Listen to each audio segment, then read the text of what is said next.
Thank you for your service and leadership. Thank you, Dr. Veliz.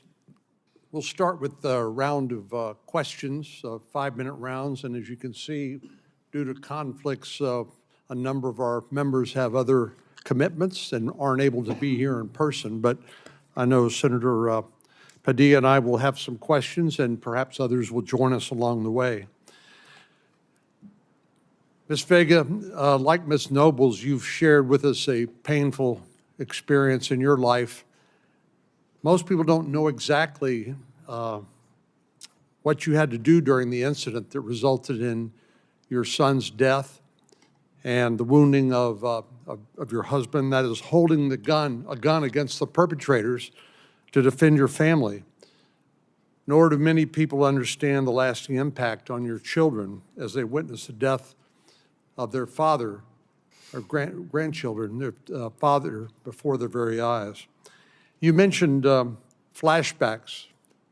Are you still dealing with the effects of that incident today? Yes, sir, I am. How so? It's horrible. I need to stay busy around the clock because the minute your head hits that pillow, everything plays out over and over, and you can't stop it.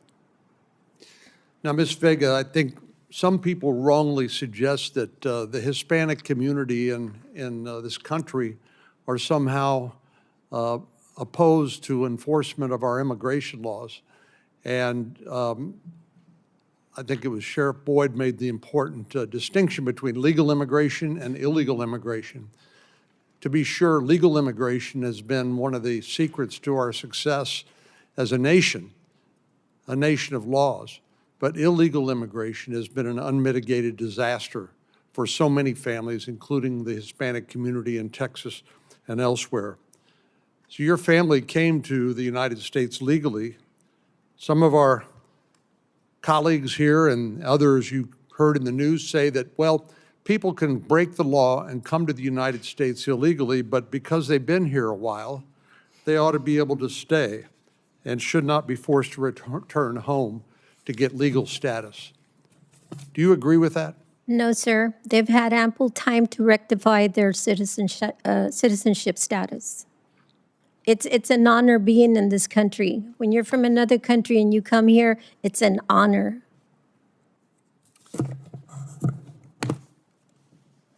Ms. Nobles, what are some of the worst things reported in the news about your daughter's death that you want corrected for the record? A lot of it is they confuse the terms, immigration and illegal immigrants. We're talking about illegal immigrants who have broke the law. Kayla did not live with Walter Martinez. He was put there without their saying in anything. Also, the whole thing about that illegal immigrants commit less crimes. How do we know that? We don't know who's in this country. They have not been vetted, background check. We have no identification of them. We have no idea who they are. They're not in the system. We were really lucky to get a conviction from Walter because they checked and he was not in the system. They had to try to find out who he was by calling Border Patrol, getting his name and his date, and they had to call El Salvador to get any information about him.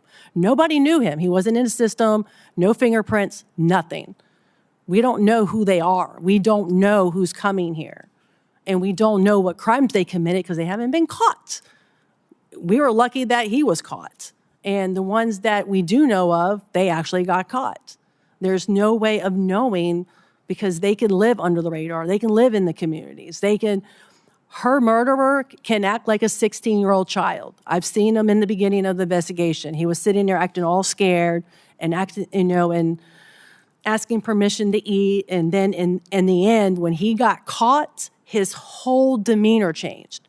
He sat in that chair and they told him he was being arrested for a homicide. He sat in that back chair. He looked so much older, so much wiser, and he was like, and he said homicide in Spanish. He just sat back and was like, okay. like that, laughing about it, like it was a joke that he murdered my daughter and just left her on the floor like trash. It was a joke to him. Sheriff Boyd, it seems like during the 4 years of the Biden administration, the U.S. government outsourced its immigration policy to transnational criminal organizations, otherwise known as cartels. And as part of Operation Lone Star, that task force, I know you have tracked the human smuggling flowchart and also the flowchart of cartel drug operations. But in your experience dealing with the broken borders or the open border policies of the Biden administration, didn't it allow not only the trafficking of children and women, but the movement of drugs and other contraband across the border without any distinction between that and people who want to come here to work and perhaps want to achieve a better life? Yes, Senator. So what had happened is Border Patrol was basically turned in from an enforcement agency into a babysitting and processing agency. They were tied up on the border actually processing people to get them into this country as fast as possible. Friends of mine in Border Patrol said they would get in trouble for not processing enough people into the country in a timely manner. And what that did was that left our borders wide open for people to come through and to bring stuff through. But I will tell you that during that time period, slave trade outpaced narcotics as far as the revenue that the government was aware of that the cartels made.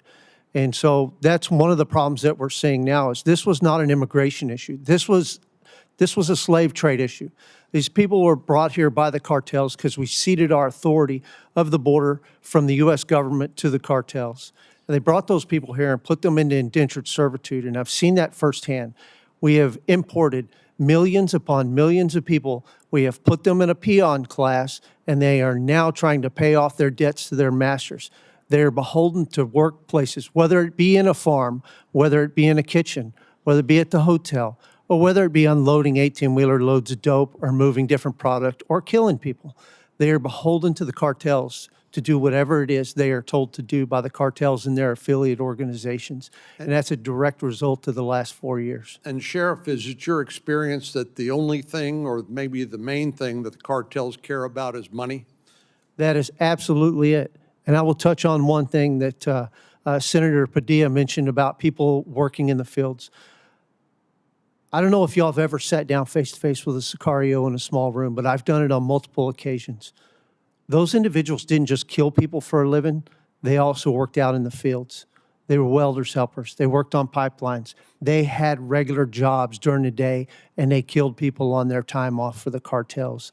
So just because somebody works at the local farm or works in some industry doesn't mean they don't have the capacity to do evil and do those things. And so that we need to understand.